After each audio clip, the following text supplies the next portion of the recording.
제가 약간 몸이 안 좋아서 여러분들이 이해를 하시기 바랍니다. 오늘 본문은 굉장히 중요한 말씀입니다. 외적으로는 엘리와 사무엘의 그런 리더십이 교체가 되는 시간이고, 또한 타락한 이제 주의 종들로 인해서 하나님께서 그 백성들에게 오랫동안 침묵하고 계셨습니다. 그러다가 다시 하나님의 말씀을 주시는 역사적인 순간입니다. 하나님은 언제나 말씀하시는 분이십니다. 하지만 말씀을 받는 사람들이 영적인 안테나가 바로 되어 있지 아니하면 하나님의 음성을 들을 수가 없다라는 것입니다. 오늘 1절에 말씀을 보겠습니다. 15절로부터 정했지만은 이 말씀을 이해하기 위해서 우리가 1절부터 잠깐 보도록 하겠습니다. 1절에 보면 아히사멜이 엘리 앞에서 여호와를 섬길 때에는 여호와의 말씀이 희귀하여 이상이 흔히 보이지 않았더라고 하였습니다. 그 시대에 하나님의 계시의 맥이 끊어졌다라는 것입니다. 왜요? 우리가 사사기 시대의 그 레위 지파들이 레위인들은 뭐 하는 사람입니까? 하나님의 성전에서 하나님을 섬기고 하나님의 말씀을 연구해서 또 이스라엘 백성들에게 하나님의 말씀을 잘 가르쳐야 했습니다. 근데 그 당시에 레위인들이 타락을 했어요. 타락을 해가지고 그 말씀을 증거하지 못하고 자기들은 죄악 가운데 빠졌더라는 것입니다.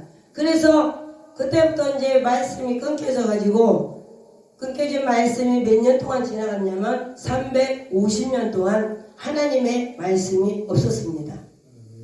하나님께서는 분명히 말씀하시고 우리에게 그분의 임재와 그분의 뜻을 주시는 분이시라는 것입니다.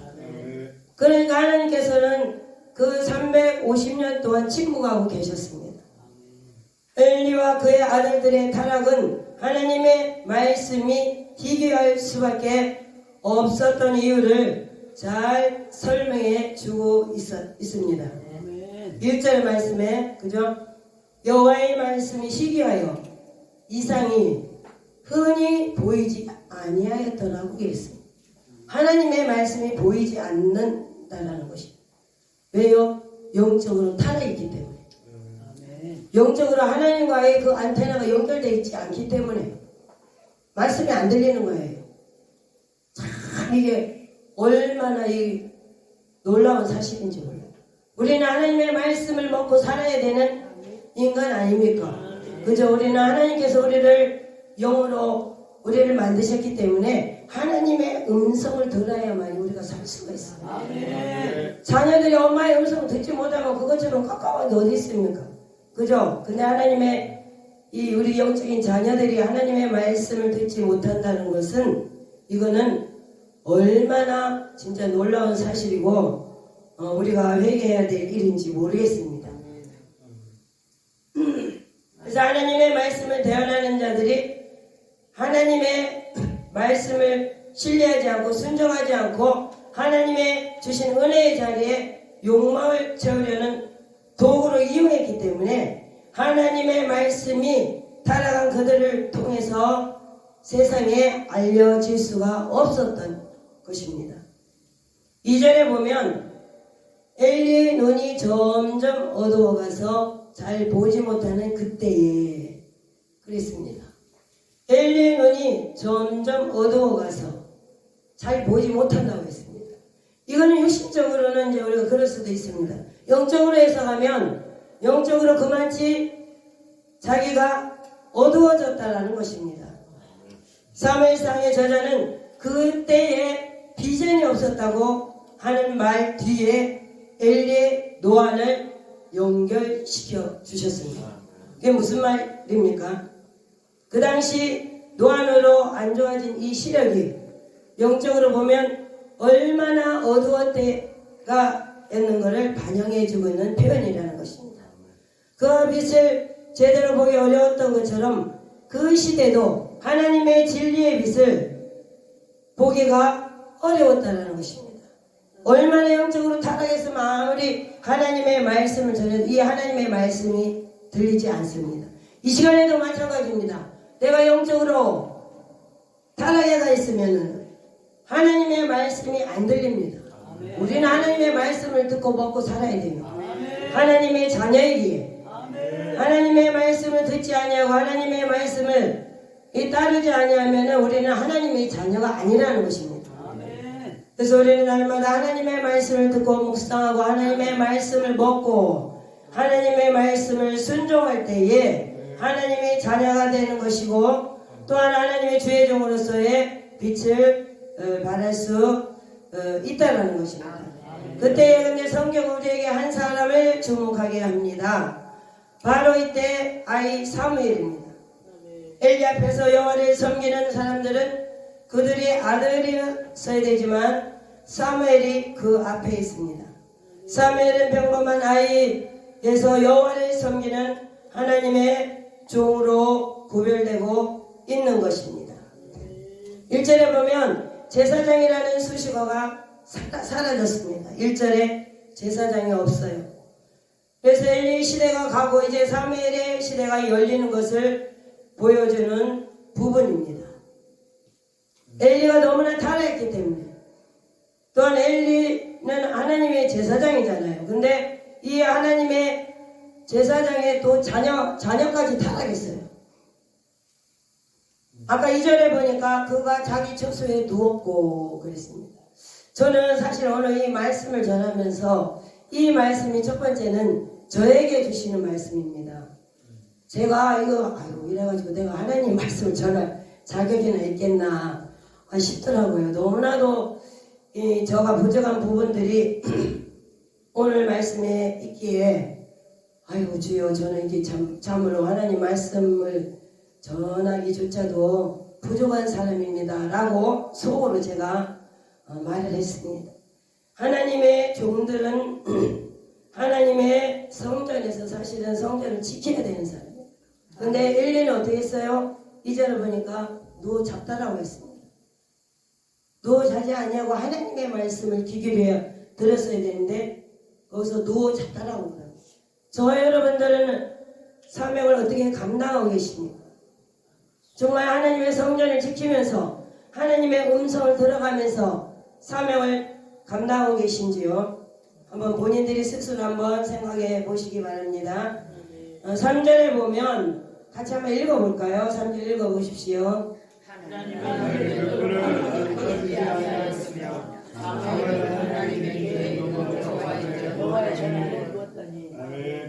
한 가지를 봐도 그 차이를 알 수가 있습니다. 엘리도 누워있고 사무엘도 누워있습니다. 엘리가 누워있는 장면은 너무 나이가 많아서 움직이기 힘든 상황을 우리가 떠오르게 해줍니다. 더군다나 그는 자기 처소에서 누워있었습니다. 그의 태도는 똑같은 밤에 성수에 누워있던 사무엘의 모습과 비교가 됩니다. 엘리는 자기 처소에 누워있었지만 사무엘은 여호와의 전 안에서 누워있었습니다. 하나님의 성전에서 누워있었다는 것입니다. 엘리는 자기 집에서 누워있었고요. 근데 엘리의 자식들이 타락하여서 온 나라의 소문이 다 났고 블레셋 이업 앞에 나라의 운명은 풍전 등화 같음을 알고 있는 그가 이 위기 앞에서 마땅히 대제사장으로서 성소에서 하나님의 음성 듣기를 소원했었어야 할 것입니다. 그럼에도 불구하고 그는 자기 처소에서 누워 있었다라고 합니다. 2장으로 넘어가서 2장의 17절을 한번 보겠습니다. 자기의 자식의 교육을 어떻게 시켰는지, 그 자식들의 죄가 어떤 죄인지를 한번 봅니다. 같이 읽습니다. 여호와 앞에 그들이 여호와의 제사를 멸시하였더라.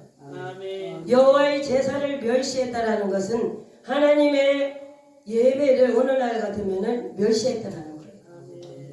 하나님을 두려워하고 정말 하나님을 우리가 존중히 여기고, 오늘 사회에서도 나옵니다. 내가 존중히 여기면 나도 너에게 존중히 여겨줄게. 내가 너희가 나를 멸시하면 나도 너를 멸시할게. 우리는 하나님은 어느 정도 얼마만큼 마음을 다하고 뜻을 다하고 성품을 다해서 섬기나에 따라서 우리 하나님도 나를 존중히 여겨준다. 여러분도 존중히 받고 싶습니까? 그렇다면 하나님을 진짜 존중히 섬기십시오. 마음을 다하고 섬기십시오. 뜻을 다하고 섬기십시오. 힘을 다하여 섬기십시오. 그렇다면 여러분들도 존중함을 받을 수가 있다는 것입니다. 그런데 오늘 본문의 엘리는 본인도 하나님의 사명을 잘 감당하지 못했지만 이 자녀 교육도 하나님의 말씀으로 교육을 시키지 못했어요. 그렇기 때문에 하나님의 말씀이 안 들어갔기 때문에 이런 죄를 범하는 거예요. 나에게 하나님의 말씀이 있다면 이 하나님 두려워서 내가 어떻게 죄를 짓겠어요. 오늘날 이 시대도 마찬가지입니다. 얼마나 이 청소년들이 타락했어요.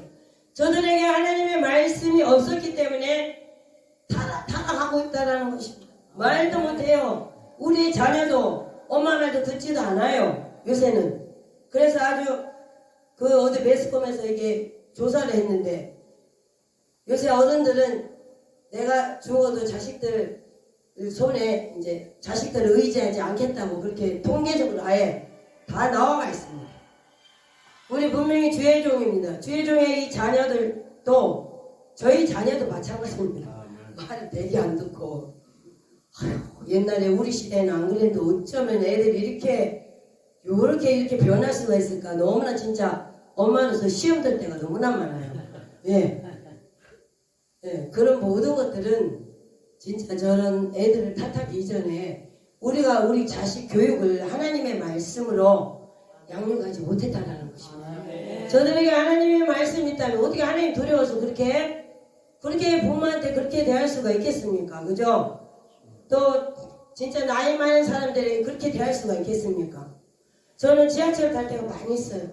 그러면 이 무슨 자식 같은 애들이 손주 같은 애들이 자기 할아버지 같은 사람하고 같이 막 싸워요. 그냥 막 치고받고 싸우는 걸 많이 봤어요. 그래서 진짜 우리 시대 때는 없었던 일들이 오늘날 이 시대에 일어난다는 것은 이 시대에도 하나님의 말씀이 하나님의 복음이 저들에게 없었기에 저들이 그렇게 타락하고 있다는 것입니다. 저 여러분들이 하나님의 복음을 담대하게 전파하시기 바랍니다. 언제 어디서나 어디 가서나 하나님의 복음을 전파하는 저와 여러분들이 되시기를 축복합니다. 그때 그 시대에는 블레셋이 자꾸 이스라엘을 이렇게 침공하려고 막 틈만 나면 이제 침공하려고 막 대기를 하고 있어요. 블레셋은 아주 이 장비도 많아요. 그 사람들은 철기 문화가 돼가지고 이 장비도 탄탄하고 이래가지고 저들이 막 쳐들어 올라가고 막 그렇습니다.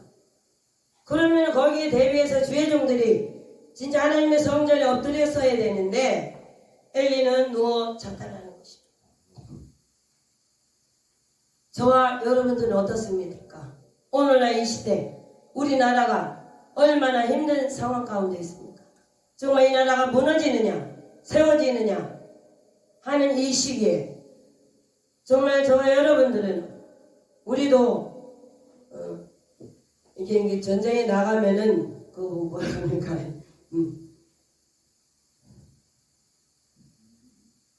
전쟁을 대비하는 사람처럼 우리도 항상 대비가 있어야 된다는 것입니다. 근데 여기서 보면 사무엘은 그렇지 않았다라는 것입니다. 사무엘은 하나님의 성전에서 하나님 말씀하옵소서 내가 듣겠나이다 라고 하나님의 말씀 떨어지기만 딱 기다리고 있는 사람이에요. 그 사람은 준비가 딱 된 사람이에요. 내가 하나님의 말씀을 듣고 즉시 움직이겠다라는 그런 준비가 딱 돼가 있는 사람이라는 거예요. 그래서 하나님께서 정말 그 시대에 이제 사무엘로 엘리 시대에서 사무엘 시대로 옮겨지는 이 시기입니다. 엘리는 그렇게 살았기에 엘리 집에 너무나 많은 저주가 임하게 됩니다. 그게 2장 27절에서 몇 절까지 있습니까? 34절까지인가 하여튼 그렇게 있습니다. 그러면 거기에 엘리 제사장의 저주가 거기에 다 들어가 있어요. 자기가 제사장으로서 그 사명을 감당하지 못했기 때문에 그런 저주가 그의 가정에 임한다는 것입니다. 저와 여러분들은 정말 나에게 맡겨진 이 주의 종의 이 사명을 얼마나 감당하고 있습니까? 정말 우리는 정신을 바짝 차리고 그 사명을 잘 감당해야 될 줄로 믿습니다.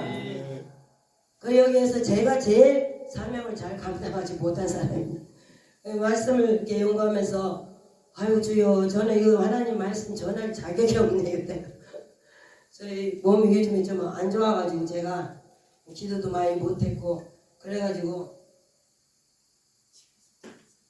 이 말씀을 연구하는데 너무나도 부끄러운 모습이 저한테 있더라고요. 또 여러분들도 역시 이 말씀을 통해서 다시 한번 경각심을 가지는 귀한 시간이 됐으면 좋겠습니다. 그때 그 당시에 성전은 하나님께서 그의 백성들 가운데 임하시고 거하시는 곳입니다. 구약시대이기 때문에 하나님의 성전에만 하나님께서 거하시는 곳입니다. 그리고 이 성전은 하나님께서 말씀을 주실 것을 기대하는 곳이고 하나님께 제물을 드리는 곳이고 하나님 앞에 이스라엘을 대표하는 제사장이 거하는 곳이었습니다. 그리고 그 성전에는 하나님의 궤 여호와의 법궤가 있었습니다. 성막에 있는 법궤는 이스라엘에 대한 하나님의 언약 그 자체입니다. 그럼에도 불구하고 엘리는 말씀에 대한 기대가 없었던 것 같습니다. 이것은 하나님의 말씀에 대한 흥미를 잃어버린 이 시대의 모습과 똑같다는 것이죠. 제가 서두에 말씀을 드렸죠. 말씀을 버렸다라는 것입니다. 우리가 물건을 버린다라는 것은 내가 이게 쓸모가 없기 때문에 버리는 거예요. 예를 들어서 이걸 버린다. 이게 쓸모가 없기 때문에 버리는 것이거든요. 그러면은 그 시대에도 이 하나님의 말씀 나와 상관이 없다. 나 별 쓸모가 없다. 하나님의 말씀은 무엇입니까? 바로 예수 그리스도입니다. 요한복음 1장에 보면 하나님의 말씀은 바로 예수 그리스도이고 하나님이고 그런데 하나님을 버렸다. 그 하나님이 그럼 나도 너를 버릴게. 그래서 딱 버림당하는 거예요. 사울 역시도 그랬잖아요. 사울도 하나님의 처음에는 잘 나갔잖아요. 아주 그냥 인물도 좋았고 전장에서 승리도 했고 잘 나갔는데 이 사람이 하나님의 말씀을 딱 버리고 교만하기 시작했어요. 하나님께서 내가 너를 쓸 수 없다. 너는 죄종 왕으로 쓸 수 없어. 너는 딱 버려버리고 그 시대에 누구를 쓰게 됩니까? 이제 다윗을 세우기 시작하죠. 오늘 이 시대도 마찬가지예요. 오늘 본문의 이 시대도 엘리 너는 이제 쓸모가 없기 때문에 딱 버려. 이제 누가 등장합니까? 사무엘을 등장해서 사무엘을 통해서 이스라엘을 구원하는 그런 놀라운 역사가 일어났다는 것입니다. 그래서 우리는 이 하나님의 말씀이 얼마나 귀하고 존중한지를 깨달아야 할 것입니다. 3절에 보면 하나님의 등불은 아직 꺼지지 아니하였다고 했습니다. 이 등불은 저녁부터 아침까지 성소에서 타던 불입니다. 저녁부터 아침까지. 저는 이 기도원을 다니면서 기도원 원장님들이 기도를 진짜 많이 하시더라고요. 저녁부터 아침까지. 어떤 분은 막 낮에는 좀 그러시더라도 밤새도록 기도하시는 분을 봤습니다. 저도 사실은 옛날에는 밤새도록 기도하고 이랬는데 어느 날 그게 좀 부족합니다. 그래서 이 말씀을 보면서도 참 이게 회개가 많이 되더라고요. 여러분들은 어떻습니까? 여러분들도 밤새도록 기도하고 계십니다. 이 가운데 기도하고 계시는 분 있는 걸 제가 알고 있습니다. 그렇지만 하지 못하시는 분들은 우리가 이 말씀을 통해서 오늘 다시 한번 깨닫고 이제 앞으로 나아가서 이 시간 이후부터는 우리가 더욱더 기도하는데 도전을 하시기 바랍니다. 저도 도전해서 조금 더 열심히 하겠습니다. 그래 이 불이 꺼지지 않았다는 것은 아직 밤이 아니라는 것을 말해주고 있습니다. 하나님의 침묵과 엘리 제사장의 노안으로 인해서 미약한 그 시력이 그 시대의 어두움과 밤을 나타내는 것이라면 하나님의 성전에 있던 그 등불이 밤에 꺼지지 않고 타고 있다는 것은 하나님께서 여전히 그의 백성들을 버리지 않으셨다는 것을 말하고 있습니다. 물론 죄악 가운데 있지만 우리 하나님의 은혜와 사랑으로 그들을 사랑으로 감싸주신다는 것입니다. 우리가 죄를 지어도 우리 하나님께서는 그 죄를 기억하지 아니하시고 다시 감싸주시고 우리에게 희망을 주시고 소망을 주시는 하나님이시라는 것입니다.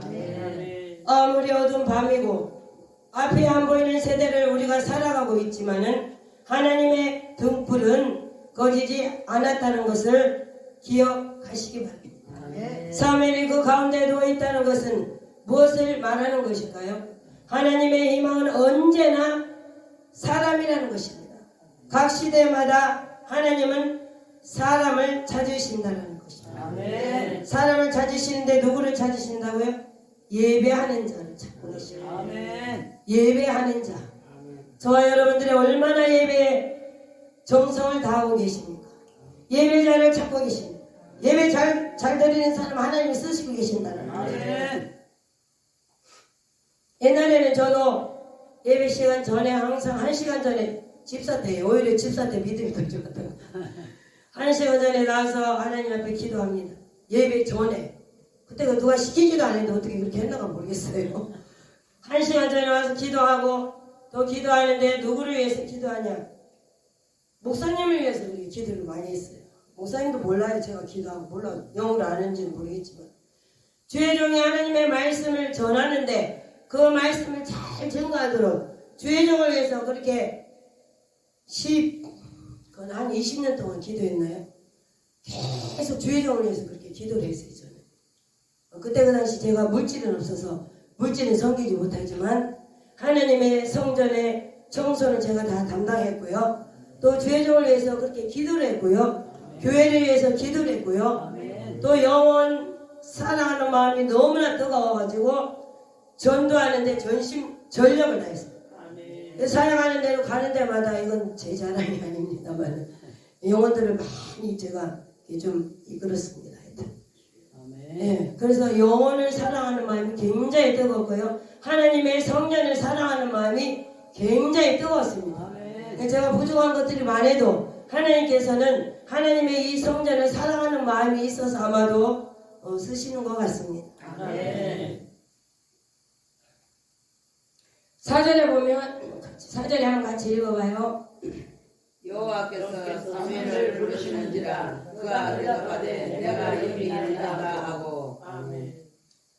예, 사무엘은 하나님께서 그를 부르는 소리를 들었습니다. 그렇지만 엘리는 하나님의 음성을 듣지 못합니다. 둘 사이에 물론 거리가 떨어져 있지만 그 사이에는 그렇게 멀지 않은 것 같습니다.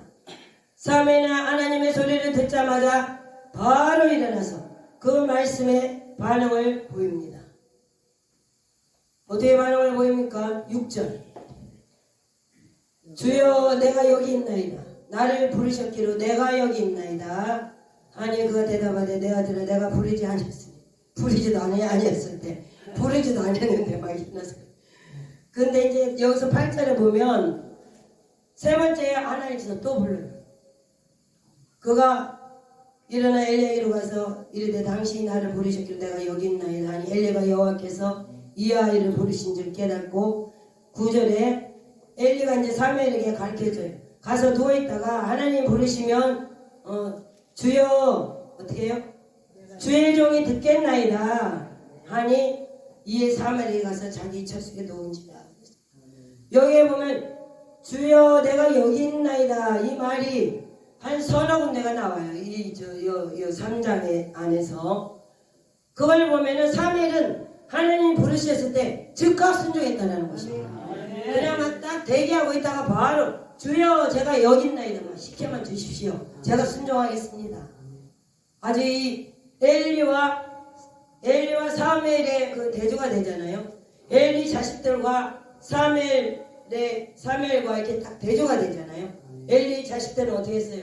성전에서 그냥 깽판만 지키고 다닙니다. 막 엄마 여자들 그 수정 드는 사람도 막 어떻게 해먹고 막 하여튼 먹는 음식도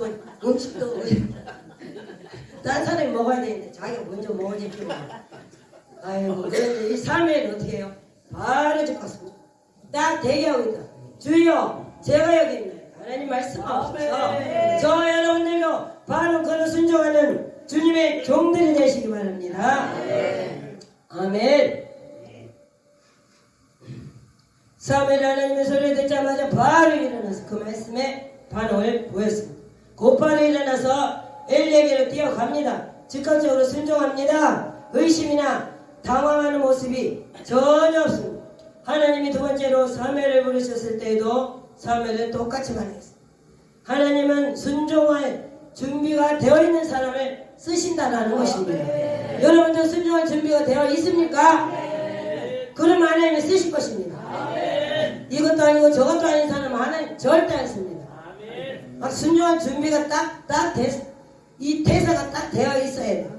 영적인 싸움할 준비가 딱 대사가 되어 있어야 돼요. 저보고 하나님 뒤에 대표장이 뭐라고 그래요? 눈이 무섭게 생긴다 하잖아요. 그 말 맞아요. 저는 어디 가면 딱 영적인 것부터 딱 봐요. 이 재단의 영적인 그 흐름부터 딱 봐요. 보여요. 또 저는 그게 보이니까 내 눈이 약간 싸납게 보여도 이해를 하시기 바랍니다. 아멘. 네, 약간 이제 좀 그렇잖아요. 그 영적인 전쟁이니까 그 대적과 싸우려면 뭐 눈이 흐리멍텅해가지고 싸울 수 있겠습니까? 아멘. 눈을 많이 눈이만 눈동자 바라바라 해가지고 얘는 뭐 마귀 새끼가 어디서 달라드는가 하면 그거부터 딱 살펴야죠. 그래가지고 막 대적을 해야죠 우리는. 저번에 집에 다녀보니까 맨날 하는 말씀입니다만은 영적인 이 전쟁에서 우리가 승리를 하느냐 지느냐에는 여러분들이 그만큼 순종할 준비가 되어 있느냐 아니냐 거기에 따라 달려있다는 것입니다. 순종할 준비가 되어 있는 사람은 딱 전쟁에서 이기고 승리한다는 것입니다.